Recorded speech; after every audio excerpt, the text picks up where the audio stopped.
तो फ्रेंड्स, आज के इस अपडेट में हम लोग एमपी ग्रुप 5 एग्ज़ाम सभी पोस्ट के लिए जनरल क्वेश्चंस डिस्कस करेंगे। 25 सवाल सभी पोस्ट के लिए कॉमन यहाँ पे रहने वाले हैं, चाहे एएनएम की पोस्ट हो, चाहे स्टाफ नर्स की पोस्ट हो, चाहे लैब टेक्नीशियन की पोस्ट हो, चाहे फार्मासिस्ट की पोस्ट हो, चाहे एक्सरे टेक्नीशियन की पोस्ट हो, चाहे ओटी टेक्नीशियन की पोस्ट हो, चाहे ड्रेसर की पोस्ट हो। सभी के लिए ये 25 सवाल कॉमन यहाँ पे रहने वाले हैं। और ये 25 सवाल दोस्तों आपके English, Hindi, maths, science, GK और रीजनिंग, ये 6 पार्ट्स में से आप लोगों के 25 सवाल ये आप लोगों के कॉमन यहाँ पे कवर किए जाएंगे।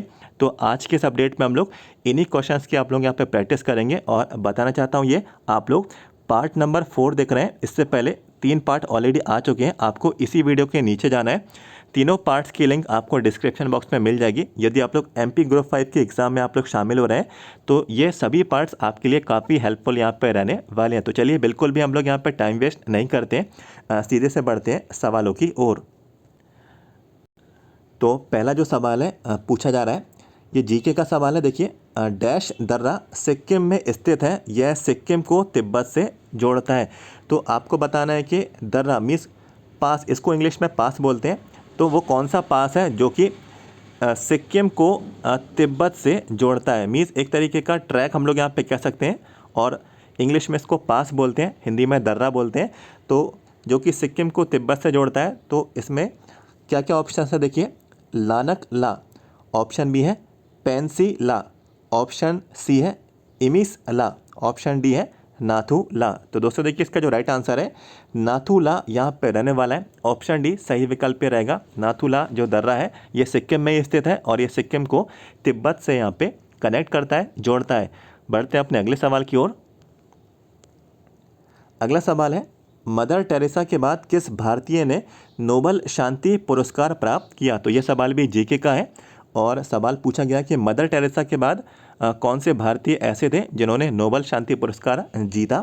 तो देखिए, ऑप्शंस दे दिए गए हैं, अन्ना हजारे, कैलाश सत्यार्थी, मलाला यूसुफजई, प्रकाश विजय प्रकाश। तो दोस्तों देखिए, मदर टेरेसा के बाद कैलाश सत्यार्थी ऐसे यहाँ पे भारतीय थे जिनको नोबल शांति पुरस्कार यहाँ पे प्राप्त हुआ। ये सवाल काफ़ी ज़्यादा इंपॉर्टेंट है, ऑप्शन बी इसका सही आंसर यहाँ पे होगा।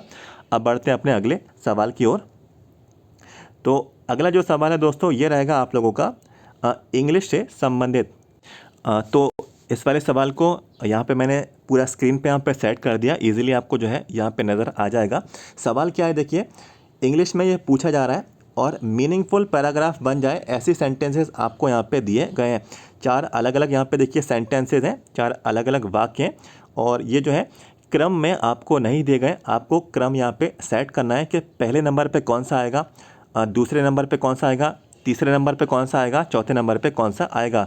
तो देखिए, इस तरीके का एक सवाल आपको आपके एग्ज़ाम में देखने को ज़रूर मिलेगा, और इन सवालों को सॉल्व करने की आपके अंदर क्या अप्रोच होनी चाहिए, तो ये भी मैं आपको इसमें यहाँ पे बता देता हूँ।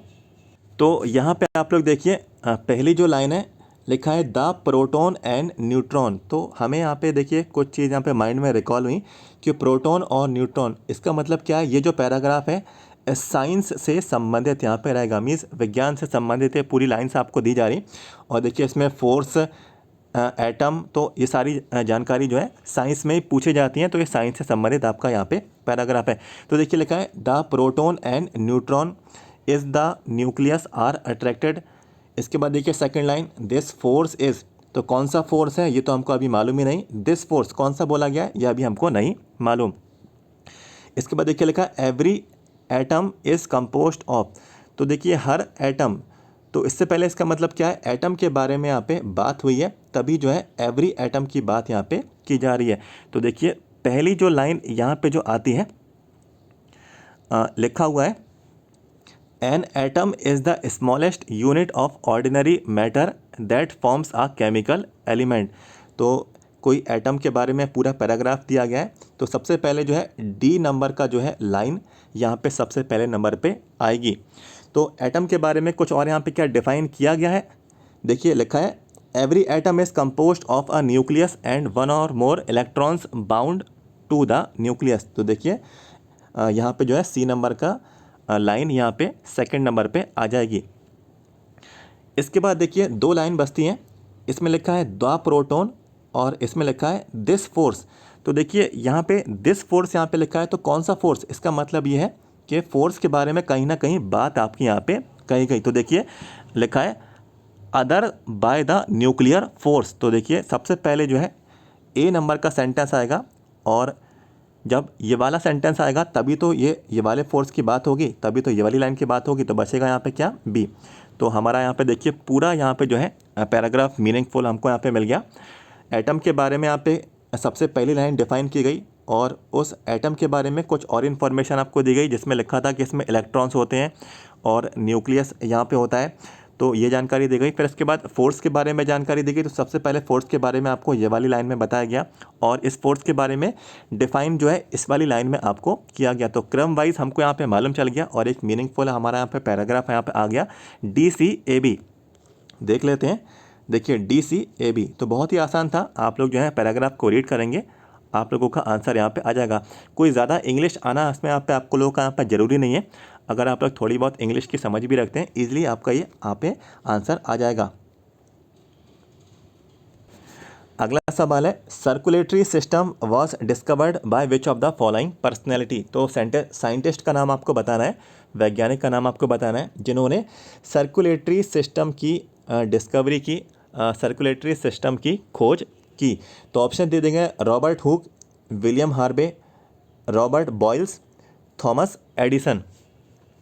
तो दोस्तों देखिए सर्कुलेटरी सिस्टम की जो खोज की गई विलियम हार्वे द्वारा की गई, तो ऑप्शन भी सही विकल्प ही रहने वाला है। तो इस चीज़ को आप लोगों को यहाँ पे याद रखना है। ये सवाल आपके साइंस से संबंधित था। इसके बाद अगला सवाल है, तो जो नेक्स्ट क्वेश्चन है ये भी साइंस का है। Which of the following is the scalar quantity. तो स्केलर क्वांटिटी जो है दोस्तों इसमें टेम्परेचर है, तो ऑप्शन ए सही विकल्प ही रहेगा। अब दोस्तों मैथ के सवालों की ओर हम लोग यहाँ पे आ जाते हैं। तो सवाल है rectangular plot is 1080 centimetre square in area. तो कोई प्लॉट है जिसका आकार रेक्टेंगुलर है, और ये रेक्टेंगुलर जो प्लॉट है इसका जो एरिया है तो ये आपको 1080 दिया गया है सेंटीमीटर स्क्वायर, और इसमें बोला गया है कि if it's breath is 54 centimetre. तो इसकी जो चौड़ाई है ये 54 सेंटीमीटर है। तो हमें जो है इसका पूरे का पैरामीटर मीन्स क्षेत्रफल हमको यहाँ पे इसका फाइंड आउट करना है। तो देखिए हमें इसकी ब्रेथ मालूम है जो कि है 54, यहाँ पे क्वेश्चन में गिवन है, लेकिन हमें इसकी लेंथ नहीं मालूम है। तो लेंथ हमें जो है इसकी यहाँ पे फाइंड आउट करनी होगी। तो देखिए एरिया हमको मालूम है, और हमें एक इसकी चौड़ाई मालूम है, ब्रेथ मालूम है, तो हम इसकी लेंथ फाइंड आउट कर सकते हैं इस फॉर्मूले से। Area is equal to length into breadth, ठीक है। तो एरिया हमको मालूम है 1080, तो मैंने यहाँ पे लिख दिया 1080 इक्वल टू लेंथ हमको यहाँ पे फाइंड आउट करनी, तो एल यहाँ पे मैं लिख देता हूँ, और इनटू ब्रेथ हम लोग लिख देते हैं 54। तो हमें ये मालूम है। फर्दर इसको सॉल्व कर लेते हैं। 1080 डिवाइडेड बाय 54। तो जब आप सभी लोग जो है इसको कैंसिल करेंगे तो हमें यहाँ पे एल मीन्स लेंथ की वैल्यू मिल जाएगी। तो हम लोग उसको कैंसिल कर देते हैं। तो दोस्तों 54 1 ज़ा 54 और 54 2 ज़ा 108 होता है, और लास्ट में एक ज़ीरो बचेगा। तो हमें दोस्तों लेंथ की वैल्यू हमको यहाँ पे मिल गई। तो एल बराबर जो है 20 हमको यहाँ पे मिल गया। यहाँ पे मैं 20 लिख देता हूँ, यहाँ पे मैं लिख देता हूँ 20, तो हमें इसकी वैल्यू 20 यहाँ पे मिल गई। अब हमको यहाँ पे लेंथ मालूम चल गई कि इसकी यहाँ पे जो लेंथ है 20 है, और ब्रेथ हमको यहाँ पे मालूम है 54 है। पैरामीटर, तो हमें इसका पैरामीटर फाइंड आउट करना है। तो पैरामीटर का दोस्तों फॉर्मूला होता है, यहाँ पे मैं लिख देता हूँ, parameter is equal to 2 into L plus B, 2 into length plus breadth. तो मल्टीप्लाई कर देते हैं। 2 इंटू लेंथ कितनी है, लेंथ हमने यहाँ पे फाइंड आउट की 20 है, और ब्रेथ हमको मालूम है 54 है, तो हमने इसको यहाँ पे 54 लिख दिया। पहले यहाँ पे प्लस कर देते हैं हम लोग।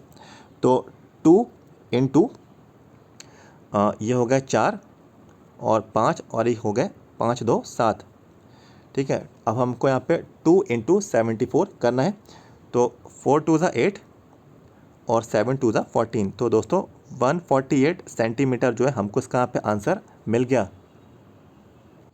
तो 148 सेंटीमीटर क्या ऑप्शन है? बिल्कुल है। देखिए ऑप्शन सी इसका सही विकल्प ये रहने वाला है। तो बहुत ही आसान था। पहले हम लोग ने एरिया का फॉर्मूला लगाया, एरिया इक्वल टू क्या होता है,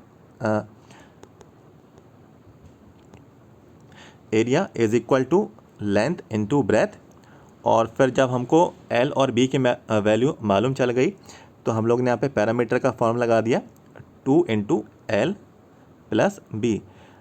बहुत ही आसान था, और ये दो फार्मूले आप लोगों को याद रखना है। जब कभी भी रेक्टेंगल का सवाल आएगा तो आप लोग जो है इन फॉर्मूलेस की मदद से सभी चीज़ फाइंड आउट कर सकते हैं।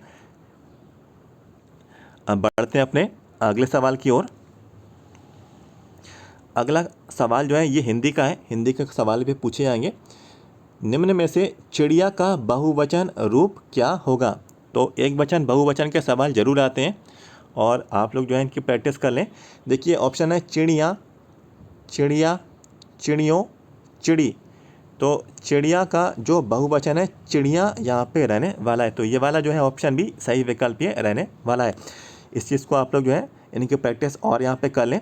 इसके बाद है दिए गए वाक्य में निम्न में से एक शब्द का चयन कीजिए। तो यहाँ पे जो आप लोगों का सवाल है अनेक शब्दों का, यहाँ पे एक शब्द आपको बताना है। तो लिखा है जिसका विवाह ना हुआ हो। तो जिसका विवाह ना हुआ हो उसको क्या बोलते हैं? तो देखिए आपको ऑप्शंस दे दिए गए, अनेर, परिणीत, अपरिणीत, अनमनस्क। तो दोस्तों देखिए जिसका विवाह ना हुआ हो उसको अपरिणीत यहाँ पे बोला जाता है। तो ऑप्शन सी सही विकल्प ये होगा। आ जाते हैं अगले सवाल पे। तो अगला जो सवाल है देखिए 14 का रिलेशन 18 से है। तो 14 का रिलेशन 18 से है, तो आपको बताना है 23 का रिलेशन किससे होगा? तो देखिए बहुत ही सिंपल है। जब आप लोग 14 में आप लोग यहाँ पे 4 ऐड कर देंगे तो 14 4 होता है 18। तो यही देखिए इसमें लॉजिक यहाँ पे फाइंड आउट हुआ। सेम टू सेम इसमें भी हम लोग यहाँ पे फॉलो करते हैं। 23 में हम लोग क्या करेंगे, 4 यहाँ पे ऐड कर देंगे, तो 4 3 7 और 2, तो 27 हमको दोस्तों यहाँ पे इसका आंसर मिल जाएगा। और देखिए यही इसका राइट आंसर ऑप्शन बी यहाँ पे रहेगा। बहुत ही आसान था। बढ़ जाते हैं आगे के सवाल की ओर। आगे का सवाल है ये भी रीजनिंग से है। यहाँ पे रीजनिंग के सवाल है, सीरीज़ आपको ये कंप्लीट करनी है। और देखिए सीरीज़ बहुत ही आसान इसमें आपको दी गई, ABT BCS D CDR DEQ। तो कैसे आप लोग जो है इसकी सीरीज़ में फाइंड आउट करेंगे इसका आंसर? तो देखिए यहाँ पे लिखा है A, यहाँ पे लिखा है B, यहाँ पे लिखा है C, यहाँ पे लिखा है D। आगे का क्या आएगा? आगे का आएगा E, ABCDE। इसके बाद आ जाते हैं, इसके बाद लिखा है B, इसके बाद लिखा है C, इसके बाद लिखा है D, इसके बाद लिखा है E। तो आगे क्या आएगा? F। तो BCDEF। फिर देखिए यहाँ पे लिखा है Q, फिर R, फिर S, फिर T। तो Q से पहले क्या आएगा? Q से पहले आएगा P, मीन्स PQRST। तो बाकी के ये जो लेटर्स थे शुरुआत के वो जो है किस डायरेक्शन में चल रहे थे? इस डायरेक्शन में चल रहे थे। और आखिर के जो यहाँ पे जो लेटर है QRST, तो ये जो है इस डायरेक्शन में चल रहे हैं, तो इस वजह से P यहाँ पे आएगा। तो EFQ, EFP। तो देखिए यही इसका ऑप्शन भी सही विकल्प ये रहेगा। बहुत ही आसान था। एक और सवाल की ओर हम लोग यहाँ पे आ जाते हैं। ये सवाल दोस्तों ये रहेगा आपका नंबर सीरीज से संबंधित सवाल है। 3 5 9 17 33। हमको बताना है आगे यहाँ पे क्या आएगा। तो सिंपल सी अप्रोच है, यहाँ पे आप लोगों को डिफरेंस फाइंड आउट करना है।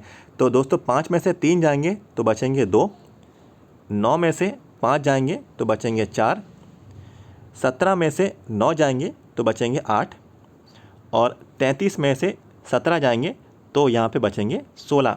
तो देखिए मल्टीप्लाई हो रहा है इसका इसमें, मीन्स इसमें और इसमें दोस्तों 2 का मल्टीप्लाई हो रहा है, 2 2 ज़ा 4। इसका इसमें जो है इसमें भी 2 का मल्टीप्लाई हो रहा है, इसमें और इसमें भी देखिए 2 का मल्टीप्लाई हो रहा है। तो इसका मतलब आगे क्या होगा? इसमें भी आगे का जो आएगा इसमें भी 2 का मल्टीप्लाई होगा। तो 16 2 होता है 32 और 32 में यहाँ पे इन दोनों को ऐड कर देंगे तो लास्ट में यहाँ पे देखिए लिख देता हूँ 3 2 5 और 3 और 3 6। तो दोस्तों देखिए 65 इसका यहाँ पे आंसर आ जाएगा, ऑप्शन बी सही विकल्प ये होगा। तो बहुत ही आसान था ये भी। और यहाँ पे डिफरेंस फाइंड आउट किया, डिफरेंस में मालूम चल रहा था कि डिफरेंस कांस्टेंट है, 2 का मल्टीप्लाई हो रहा है और हमने जो है आगे की वैल्यू डिफरेंस में मल्टीप्लाई की और उसको फाइनल जो नंबर था उसमें हमने यहाँ पे ऐड कर दिया, आंसर हमारा आ गया। तो ये कुछ क्वेश्चंस थे, मैंने आप लोगों को यहाँ पे प्रैक्टिस कराई। और जैसा कि मैंने आपको शुरू में भी बोला था कि ये पार्ट नंबर 4 है और एग्ज़ाम में यदि आप लोग शामिल हो रहे हैं तो आप लोगों को सभी पार्ट्स देख कर जाने। तीनों पार्ट्स की लिंक आपको इसी वीडियो के नीचे डिस्क्रिप्शन बॉक्स में मिल जाएगी, आप लोग ज़रूर देखना, काफ़ी हेल्प आपको उन पार्ट्स से आपको देखने को ज़रूर मिलेगी। और प्रीवियस पेपर्स जितने भी कैंडिडेट्स को चाहिए, स्टाफ नर्स के पेपर्स मेरे पास हैं, लैब टेक्नीशियंस के हैं, फार्मासिस्ट के हैं, रेडियोग्राफर के हैं, एक्सरे टेक्नीशियन के हैं और यहाँ पे ओटी टेक्नीशियन के हैं और ड्रेसर की पोस्ट के लिए भी मेरे पास अवेलेबल हैं। सारे पेपर्स ग्रुप 5 के ही हैं और जितने भी शिफ्टों में एग्ज़ाम हुए सभी क्वेश्चन पेपर प्रीवियस मेरे पास यहाँ पे उपलब्ध है। और यदि आपको चाहिए तो ये पेपर्स चार्जेबल रहेंगे, अमाउंट जैसे ही आप लोग पे कर देंगे तुरंत ही आपको व्हाट्सएप पे ही आपको पेपर्स प्रोवाइड करा दिए जाएंगे। मैं आपको अपना चैनल का व्हाट्सएप नंबर दे देता हूँ 7415543659। व्हाट्सएप पे आप लोग हमें मैसेज कर दीजिए, प्रीवियस पेपर्स की डिटेल्स आप लोगों को प्रोवाइड करा दी जाएगी। ये अपडेट आपको कैसा लगा ज़रूर बताएं। आप चाहें तो वीडियो को लाइक कर सकते हैं और यदि आगे का पार्ट चाहिए तो कमेंट बॉक्स में ज़रूर टाइप करना। चैनल को भी सब्सक्राइब कर लें, वीडियो के नीचे जाके सब्सक्राइब के राइट बटन को क्लिक करें, हर इन्फॉर्मेशन आगे की पाते रहें। Thank you so much.